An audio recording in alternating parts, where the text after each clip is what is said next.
오늘은 디모데전서 2장을 보겠습니다.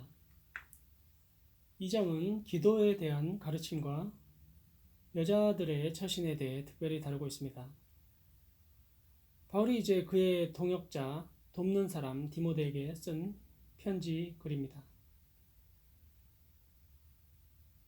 이 배경에는 항상 이단 사상에 대한 거짓 교사들에 대한 경계함을 염두에 두고 있으므로 배경에 그런 사람들에 대한 거기에 반하는 뉘앙스가 곁들여져 있다고 보면 됩니다.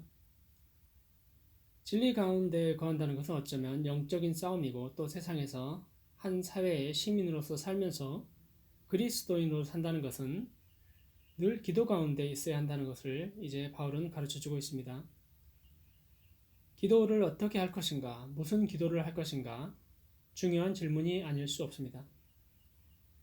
기도는 그저 허무맹랑한 말을 하는 것이 아니고 하나님의 능력을 체험하는 것이요, 그분의 뜻을 이루어지는 것을, 그분의 뜻이 이루어지는 것을 보는 것이기 때문입니다. 그러나 늘 주님이 가르쳐 주신 기도처럼 아버지의 뜻이 땅에서도 이루어지게 하소서이죠. 바울의 기도의 가르침에 앞서 브루스 덩컨이라는 분의 개인 성격과 기도의 형태를 소개한 그런 글을 잠깐 소개하려고 합니다. 개인뿐만 아니라 교단이나 나라마다 기도하는 스타일과 방법들이 각각 다름을 우리는 알고 있습니다. 덩컨에 의하면 이분은 색깔별로 다 녹색, 노랑, 파랑, 빨강색으로 기도를 표현했는데 녹색은 자연과 매치가 됩니다. 자연 속에서 걸으면서 듣는 기도 또는 말로도 할 수 있겠죠. 창조된 녹색 환경 가운데 하나님을 느낄 수가 있는 그런 형태의 기도입니다. 이게 뭐 기도인가 싶기도 한데 서양 사람들은 이런 형태의 기도를, 묵상하는 기도를 많이 한다고 합니다. 저도 자연을 걸으면서 아침에 사용하는 기도 형태이기도 합니다. 꼭 자연이 아니어도 반대로 시끄러운 세상 가운데서도 운동하면서도 할 수도 있겠습니다. 그러면 뭘로 이름을 붙일까요? 아무튼 이런 여러 형태로 주님과의 인격적인 교제의 시간을 갖는 게 중요하다, 이거 아니겠습니까? 녹색, 즉 쉼을 상징하는 거로다가 green prayer라고 했네요. 외향적 성격의 사람은 큰 소리로 기도하는 것, 그리고 또 말로 하는 것뿐만 아니라 음악 활동이나 예술 활동, 춤이나 다른 사람과 함께하는 것에 여러 기도의 형태가 있습니다. 내성적인 사람은 조용히 기도하는 것을 선호하겠죠. 이제 노란색 옐로우 프레이어라는 가만히 있는 형태, 듣는 형태의 기도가 아닌 좀 더 역동적인, 주님이 꿈과 환상을 보게 하는, 우리가 오즈의 마법사에서 노란 벽돌의 길에서 보듯이 주님이 다양한 모험의 세계와 가능성에, 그리고 우리에게 내재된 것들을 보게 하는 뭐 그런 거라고 얘기를 해요. 녹색보다는 좀 더 영의 세계를 체험해 볼 수 있는 그런 거. 이 두 가지가 듣고 보는 식의 기도라면, 이제 파랑과 빨강은 어떤 의지를 가지고 반응하는 기도이죠. 파랑은 특히 말씀을 파헤치면서 신학적 사고를 하면서 하나님께 질문을 하는 방식이고요. 이런 사람들은 토론을 좋아합니다. 사회 정의와 정치적 개입을 좋아하는 타입이기도 합니다. 마지막으로 빨강, 레드, 심장을 의미하는 그러한 스타일, 동정과 연민과 애정을 포함하기도 하고, 가슴으로 끌어안는 기도? 글쎄요, 뭐 여러 색깔 안에 다 이쪽 저쪽 조금씩 비슷한 말은 있겠지만 이렇게 구분을 한번 해봤나 봅니다. 중요한 것은 우리의 기도 생활이 이처럼 다양할 수 있고 그 기도가 영성을 발전시켜서 예수 닮은 사람으로 되어져 간다는 겁니다. 바울은 이제 2장 1절에서 그러므로 내가 첫째로 권하노니 모든 사람을 위하여 간구와 기도와 도고와 감사를 하되, 기도의 여러 형태를 구분하고 있습니다. 도고가 뭔가 했더니 중보 기도 또는 하나님께 자유롭게 나갈 수 있는 친밀한 기도 형태라고 합니다.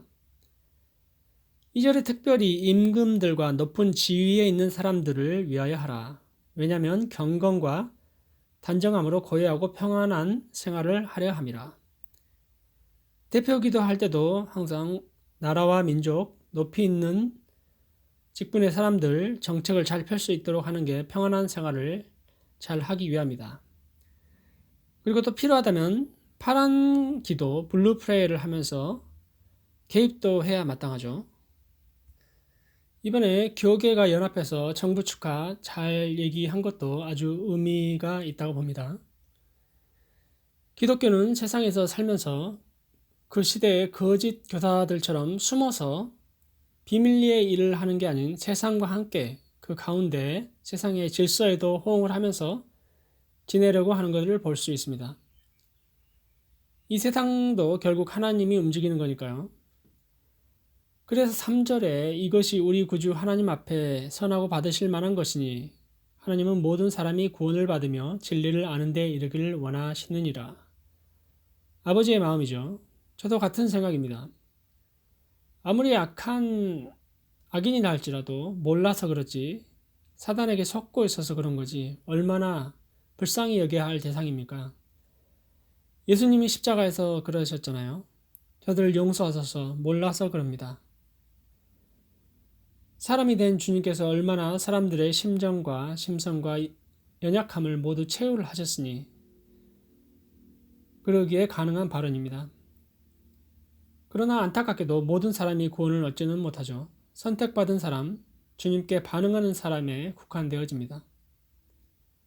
하나님과 그 중보자, 한 중보자 예수 그리스도를 통하여야 합니다.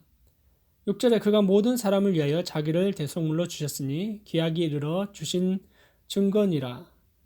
계속해서 7절에서 바울은 참말을 하고 있다고 이방인이 내 스승이 되었다고 얘기를 합니다. 거짓 교사와 이단 사상이 난무하니 강조를 합니다. 8절부터 남자들에게 당부합니다. 분노와 다툼이 없이 거룩한 손을 들어 기도하기를 원하노라. 남자들이 거짓 교사들과 논쟁하다가 싸우고 하다 보면 분노도 일어났겠죠. 그렇게까지 하지 말고 다투지 말고 이 정도까지 가면 안 되죠. 복음이 가리워집니다. 거룩한 손, 거리낌 없이 온전하게 한 상태에서 기도하라. 기도가 막히죠. 분내거나 깨끗하지 못한 상태에서 기도가 됩니까? 회개부터 하고 화해하고 하는 게 성경에서 얘기하는 겁니다. 베드로 사도도 그렇게 말씀하지 않습니까? 기도가 막히지 않게 하라. 기도가 잘 되십니까? 거룩한 손을 들어 기도하기 원합니다. 이러한 묵상과 말과 예술 활동과 또 일기를 쓰는 것, 저널을 쓰는 것과 모든 것이 기도이죠. 또한 노동도 기도이고 어떤 분이 그래요. 노동이 기도다, 일이 기도다. 행동과 처신도 기도이다라고 한다면 9절부터는 여자들에 대해 얘기를 합니다. 그 시대의 상황을 생각해 본다면 이 내용을 문자적으로 받아들일 필요는 없지요. 지금에 와서도 문자적 적용을 해서 여자는 절대 목회할 수 없다고 하는 데도 있기는 합니다만 소수이고요. 굳이 적용하자면 남자와 여자의 기능 면에서 좀 더 다를 수 있다는 것을 인정을 해야 하지 않나 싶고요. 그렇지만 제한을 가할 필요는 없다고 봅니다. 오히려 여자가 더 훌륭한 경우가 얼마나 많습니까? 남녀 동등하다입니다. 끝에 해산함으로 구원을 얻는다 이런 표현도 이제 영지주의자들이 결혼은 사탄에 의해서 만들어졌다. 그들은 금욕주의자니까요. 그러나 여기 목회 서신에서는 반대로 출산과 출생으로부터 시작되는 구원의 과정을 얘기합니다. 더 나아가서는 여성이 가정에서 아내와 어머니로서의 일상적인 책임 수행을 통해서도 구원을 얻을 수 있다. 여자에게 영지주의자들은 결혼이 나쁜 거라는 가르침을 주려고 했기 때문에 그에 반해 애 낳고 이렇게 평범하게 해도 구원에 전혀 문제가 될 수 없다라는 의미를 강조하기에 해산함으로 그리스도인을 구원을 얻는다 이렇게 해석을 합니다. 결론적으로 2장은 기도에 대한 가르침으로 시작해서 세상에서 그리스도인으로 잘 살 수 있어야 한다는 것을 서두로 남자들은 분노와 다툼이 없이 거룩한 손을 들어 기도하고 여자들은 거짓 교사들에게 속지 말고 맡은 바 자리에서 신앙을 잘 유지해라 라고 마무리를 합니다. 이 세상을 먼저 무리 없이 가정 안에서, 사회 안에서, 교회 안에서 잘 살아내는 것이 우리의 기도이고 능력인 줄 믿습니다. 2단으로 갈수록 문제를 일으키는 경우가 많지 않습니까? 하나님은 질서 있게 세상에서도 잘 살게 하시는, 형통케 하시는 하나님임을 믿습니다. 이제 더운 여름도 왔고 코로나도 수그러드는 이 시점에 와서 주님께 감사하며 영성을 회복하는 기도를 하고 아주 정상적인 생활을 세상에서도 본이 되어서 깨끗하여서 그리스도인이다 칭함을 받는 영성으로 가는 모두 되기를 바라며 기도드리겠습니다. 사랑의 하나님, 자녀로서 기도할 수 있는 특권을 주셨고 모든 권세를 부여받은 우리임을 감사합니다. 우리의 능력이 말에 있지 않고 아버지와 친밀한 교제 가운데 나타나는 자연스러운 영성 가운데 삶 가운데 나타나는 그리스도인의 영성이 되도록 도와주시옵소서. 예수님 이름으로 기도드립니다. 아멘.